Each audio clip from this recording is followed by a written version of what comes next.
Hey everybody, it's Craig Syracuse. Welcome back to a new episode of Walk in Faith. We are in beautiful sunny California, but today's exciting because we're sitting down at the Passionates Retreat Center in Pasadena, California, and I'm sitting down with my friend Ali Landry. Ali, thank you so much for this opportunity. Thank you so much, Craig, and welcome to California. Although we don't have much sun right now for you, but I'm happy you're here. Yeah, I know. I was sunny California, but we'll have to sort of superimpose that. Overcast Yeah, California today. it's still nice, but I am complaining it's a little chilly. But really, to be here, this Passionate Retreat Center is unbelievable. It's stunning. It's really, really beautiful. Yeah, I have to thank my friend John and Dr. Cunningham for allowing us to be here. But I read your book, which I loved, and you and I spoke about it on the phone. I wrote you an email. But I just want to read something, because when I read this, now, you wrote this: use me, God, show me how to take who I am, who I want to be, and what I can do, and use it for a purpose greater than myself. And you're doing that. I mean, you've done that with the book, your platform. I watched your social media posts. You were just in Israel. I mean, you're living that. After reading this book, I've read a lot of books, countless books. I've interviewed so many people, but this book, how open you are and your struggles and what you went through, to be able to do that, how vulnerable you are. And I read it and I didn't put it down. And I said to you as a joke, but if your husband ever needs a film or a script, your story, like, I don't know if I believe it all, because the whole Krispy Kreme thing, I'm like, that sounds like you made it up. But the book it's unbelievable. It really, I just want to commend you, and just to read it and to be here with you, thank you so much. I mean, your words in your email, honestly, I was in the car with my husband when I read it, and I didn't believe it was true. I had to read it twice to him. I was like, do you think he's really being honest? Because, you put yourself out there in such a way, and for me, I didn't choose to do this, by the way. This came to me. I surrendered to the opportunity. The only reason I did it is if I could have shared a part of my story and how I've got through certain things, and it could have helped someone on their own journey. That's the only reason I was doing it. It was my prayer the entire time. And so I just so appreciate you saying those words, because if you're gonna do something like this, for me anyway, I needed to crack wide open and put it all out there. I feel like when you share from the heart and you're honest and authentic, that's the only way to connect to someone else's heart. And why else are we here on this earth, if you can't truly connect? And you did. I mean, and yes, that was an honest email. I took a few minutes to reflect, and then my wife was talking to me. I'm like, Dana, give me a few minutes. Let me just write this. Because I've read so many books and so many people that I know, and they use certain words, universe, and they use different things to sort of reach more people, right?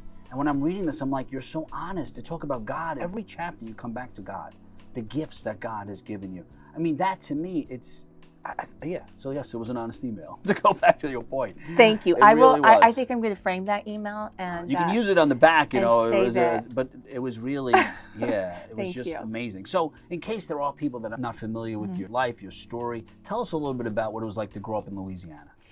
I grew up in Southwest Louisiana, better known as Cajun country. My sister was the crawfish queen. I come from a really humble family. There are 10 children on my dad's side, 8 on my mom's side, and they all still live there. My dad's family lives on one big piece of land. My mom's on another big piece of land. And when I'm visiting my aunts and my uncles, my cousins, I call it one-stop shopping. You park at somebody's house and you literally walk from door to door. There's always a big meal on someone's stove, ready to cook, ready to feed more than 10 people. My grandmother lived next door to me, tight-knit community. It was a beautiful childhood, just surrounded by family. And here I am in California, Wow.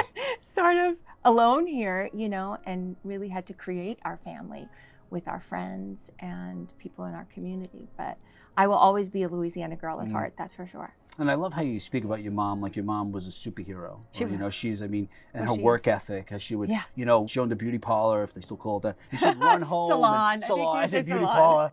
She would run back home and check on the kids. And what are some of the attributes or some of the work ethic in general that you received from your mother, or some of the superpowers that she's sort of passed on to you? You could best describe it, like you said, the beauty salon was literally right next door to my house. And my mom would come in and out all day long to check on us. It's sort of like, if anybody saw that movie, Steel Magnolias, it's Steel Magnolias. I knew all the women had standing appointments weekly. I knew Ms. Jan and Miss Dolores, and they knew everything about our lives. So it was really interesting to be a part of that growing up. And my mom is the one, I think, not just in my family, but in my entire community, that all of her friends depend on her for everything. She can decorate a house, she can lay a wood floor, she can spackle paneling, paint that, refinish furniture. She sort of can do everything. Even to this day, in her late 60s, my mom runs circles around me. Oh my God. Circles. She's never sick. She can do it all. She'll figure it out. So I always admired that. And growing up, honestly, she always made us feel like anything was possible. Mm-hmm. No dream was too big. And she would stand beside us and walk alongside us, on our journey to wherever we wanted to go. And still is my biggest supporter and That's is great. showing up for my daughter in that same way. So she is a true superwoman, that's for sure. That's wonderful. Mm-hmm. And now, you're really connected to your faith. Were you always connected? Did your parents instill that foundation of faith, or was it later on in life? Where I grew up, in Southwest Louisiana, the communities are still separated by parishes, like church parishes, not counties. So I grew up in St. Martin Parish. Everybody I knew was Catholic. I don't even know if I remember like a Baptist church, or I didn't know anybody that was Jewish. Everybody was Catholic. So I think growing up there, definitely faith is the foundation. People live it, but you take it for granted growing up because it's sort of all you knew, all you know.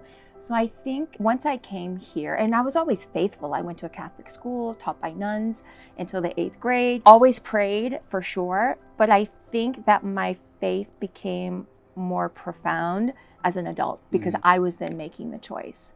I was choosing to let God in, to ask him for guidance in my life. So I would say that happened, probably when I moved away from home, like in my 20s. Yeah, it's for me too. It was like my mother laid this foundation of faith, my grandmother Mary, and she had a rule: no at church and no go outside. I grew up in an Italian community, so I thought it was Italian and Catholic. So it was like, no, you don't go to church. So every Sunday I would have an asthma attack. All right, I was like, I can't go to church. I don't feel good. But then when she would come home from church, it was like a miracle. I was healed. And I was like, Mom, I want to go outside. She's like, no, you don't go outside. She really instilled that foundation of faith, which I'm so grateful for, because now we're able to pass it on to our children in the domestic church on how important that is. So it's great to see that and to see you're still living out your faith. Yeah. Really amazing. It's really hard. I mean, you're also in this business, this entertainment business. It's hard in the business that we're in. Because you're trying to really navigate that. You really feel a lot of times you're swimming in one direction and everybody else is swimming in that direction. But as you can see with the projects that we do, and hopefully this book will be that for a lot of people as well, people are really hungry for those meaningful, hopeful conversations. And, there's no agenda. I can just be me. And that's really what this was. I mean, I have a company called Reshape, and I feel like I've been through many forced reshapes in my life where I was brought to my knees. And you have a choice there. You can go at it alone, or you can really put your full dependence on God. And instinctually, that's what I did. I could have gone about things another way, but I really prayed to God, like that poem, that prayer, footprints in the sand, like, you've got to carry me through this. I tried to do this alone and I made a mess of it all. I need you to show me, like literally put one foot in front of the other and show me the way. And I feel like I came on the other side of those situations in a pretty miraculous way. And it's only because of God. Wow. And like you said too, it's when you surrender, even when you're surrendering, that voice comes, especially in this business, right? Like, so you're either feeding the flesh or feeding the soul, right? And so I try to think of that too when I'm working, like, if I go in that direction, is this going to honor God? So you have to really take a moment. But like you said, you just kept pushing forward, and it was step by step. The Small funny steps. thing is you say you hear the voice of God. And I would say, like, on one of the forced reshapes, and this was in a previous relationship where there was betrayal, and that really changed, I would say, that changed the course of my life, for sure. At that time, everyone around me was saying, you should be so angry, and, how could he have done this? And all I did was, I had a student Bible at the time that a girlfriend gave me. And I would even turn on the television, even Oprah, who I love, and it's like everything that was coming at me was like lies. I was seeing everything, and I was seeing like the truth of sort of what was coming at me. Couldn't watch television. Anything would come to me, like I would feel anger, I would feel sadness, I would feel depression or pain or not understanding. I would look in that student Bible like, anger. And then I would find the passage and I would read it, and like peace would wash over me. And I was fully, I would say, dependent on God, at least for a good 2-month period, where it is all I did. Like I literally went to him for every single thought that came into my mind. I was so scared to make another decision myself. But during that time, that was so difficult for me. I think the first really hard thing that I've been through in my life, it's when I heard his voice the clearest. And to this day, I'm so grateful that that happened. That was probably the best thing that's ever happened to me. But it's like, I long for that again. I long for that moment when I was in full dependence and I heard his voice so clearly.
For me, I think we all struggle with the same thing. But COVID, I mean, we had that time is when I really started to feel like God was communicating to me and sort of showing me the next step or the transitional period of my life. And then even now, recently, I felt like God wasn't, like I didn't hear God. I long to hear that again, where God, I know that God's really speaking to me, speaking to my heart.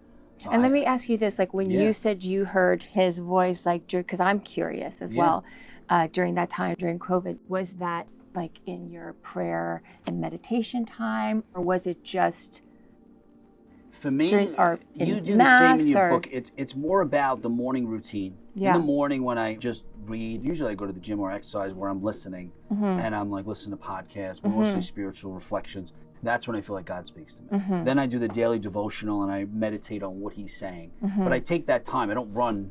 We sit and I just reflect on it. Yeah. And then I listen and then I want to know, is that God I'm discerning? Is that God or the enemy?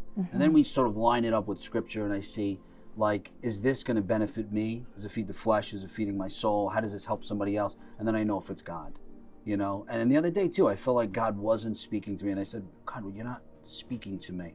And then I realized what he was doing was when he's not speaking to me, what I do is I get deeper into the word. Because I'm like, well, what's going on? And what it did was it allowed me to get deeper into his word and trust, more trust. So I felt like when he's not speaking to me is the time where I dive deeper into the word. And then I came out of that with a clearer understanding of what the next thing in my life is. I think that's such a great explanation, because I think all people, who are faithful have that same question. We all have that desire for God to show us what's next, like what's our path, where should we go, help us. And sometimes you don't hear his voice, right? And what do you do during that time? Exactly. So I love hearing other people's process. Yeah, I mean, for me too, like, and you have something in the book too, which I love the question. I don't know if who am I? Right? That simple question. And what is my purpose, right? What am I? Why am I here? I mean, we all ask the same questions. It was Pope John Paul, during World Youth Day, he said, we all search for the meaning of life. And we do. And that question, who am I? Not what I do. And Dr. Miles Monroe always asked that question, who am I? And you have that in the book. And I was like, that's so interesting. Like, if I was to ask you, who am I? Like, who are you, Ali? Like, who are you? It's a really hard, challenging question, right? I think, those are the big questions in life that we all ponder, right? What I try to present in the book specifically for women. I so appreciate as a man. There was a couple of chapters I said, I love it. I love it. I don't need to apply makeup, but love it. But I did. I really did. There was a lot there. But especially for myself as a mom with kids and a busy morning, I want to set them up for success and share what I've done that really has worked for me. And part of it is, like you mentioned, that morning routine. Because a lot of times, you know, we wake up and you feel like it's the Mack truck of life that hits you, right? Alarm goes off, you really want to press snooze, but you don't, and it's go downstairs, make lunches, get the kids going, and then the next thing you know, you're diving into work. Hopefully you could get in a workout or, you know, quick breakfast. So really helping women understand how to set up your morning for success. And part of that time is set aside for prayer and meditation. And during that time, like you said, it's that quiet moment, right? It's a time where, for me, it starts with breathing, quieting my mind, because I'm very type A and my mind is constantly racing with the to-do list, and especially the morning. It's, you know, it's like, what am I going to do? Okay, let me look at the calendar. Who is to be picked up? Who is to go where? What do I have to do? So just breathing, centering myself, emptying myself out. I always am looking at nature like we are right now, because that really balances me, puts things into perspective for me, because it's God's creation, it's beauty all around us, and focusing on like the little things. One thing I find with myself, one of my superpowers, I will acknowledge it, is I'm very detailed. I wish people would tell me what I'm sharing, like in the book. I wish they would have explained it to me that way. Like even just looking out in nature and how to be really present in that moment. What does that even mean? Like looking out and you're seeing the leaves gently moving as the wind is blowing them, or that butterfly that's flying here, or, do you know, like to really ground yourself in the present moment, because it's very hard to do, right? So the breathing, and then just continuing focusing on the breath as the thoughts sort of come in, and then trying to find that peace and clarity in my mind. And after I do that for a while, I do always start with a prayer and ask God to fill me up, to speak to me in that moment, to fill me up with what He wants me to know and understand, and what He wants me to take into my day. And then after that, I will have something to read, whether it's the Bible, whether it's some sort of wisdom in a book, whether it's a prayer passage, a daily meditation, and then I journal what was sort of delivered to me. And that's my process of sort of understanding, dissecting maybe God's voice and what He wants for me and how to move forward, like in my day. I love that. And the routine is so important too. I mean, but it's taking the time. Yeah. But when I see so I went away somewhere. I travel. And during that period, it was actually just Christmas break. I wasn't, doing the routine the same way, because my son was home and we were traveling and stuff. But the minute I wasn't sort of doing or fulfilling my routine, I felt sort of disconnected from my faith. Yeah. Right? And then that's when the enemy for me, the voice comes, and discouragement, you say the negative self-talk, and I started finding myself further and further away from, where God was leading me. And I became a little depressed, and I had anxious, and I didn't sleep well. And then I realized it was because I wasn't in His Word. Same thing happens to me. So the routine is so important. It's so important. And I say it all the time, it's not a Sunday thing. This isn't like, no. I build a relationship, I go to church once a week. This is every single day. Yeah. And you have so many useful tips, whether it's food or it's breathing exercises. Everything is in this book. It's like a one-stop shop. Well, we really, in the book, that is definitely a part of it, and really helping people understand how to put these routines into your day, right? That will work for you and serve you. But it's also taking the time to spend with yourself and really explaining or tapping into your heart set. I call it your heart set, your soul set, your health set, and your mindset. And going in to really understand like what that means, right? Like, how do you feed your soul? I always say it's when you're doing something, right, that you're passionate about and you love, and you have that little voice that's saying to you, like, do more of that. Yeah. That's what you need to do. That's fulfilling your soul, right? Bringing a joy to the depths of your being. As adults, so often we forget. Like, we stop doing the things we love because life gets busy and other things happen. So let's connect with that again. For our health, as women, for myself personally, you know, I found myself on a daily talk show and I'm here at 5, 4, 3, 2, 1, like live, you know, all cylinders have to be firing. And I was noticing myself on a panel talk show trying to find what I was going to say. And I couldn't even connect the dots. Like the words weren't even coming out. And I was like, oh gosh, I'm going to lose this gig. Like I'm going to lose this job if I don't figure it out. And I asked my girlfriends and they were just kind of like, yeah, you know, that's what happens when we age, or, you know, we are getting older. And I was like, wow, that doesn't sit well with me. Like I still feel young, and I want that vitality in my life, and I want a full, healthy life where I'm present and not sitting on the sidelines or not feeling like halfway there, you know, not feeling my best. So that's when I dug into my health, right? So kind of walk women through how to do that, even your mindset and dealing with social media and comparison, and how to show up for other women and not get engaged in gossip, and staying in your lane and do you, you know? Life is short. That's what I've come to realize. Life is short. We have one. So you got to make it a masterpiece, you know? God. You said so many things.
Well, I hope you enjoyed today's episode of Walk in Faith. Always remember, you have the ability to inspire and evangelize through words and actions. God bless you.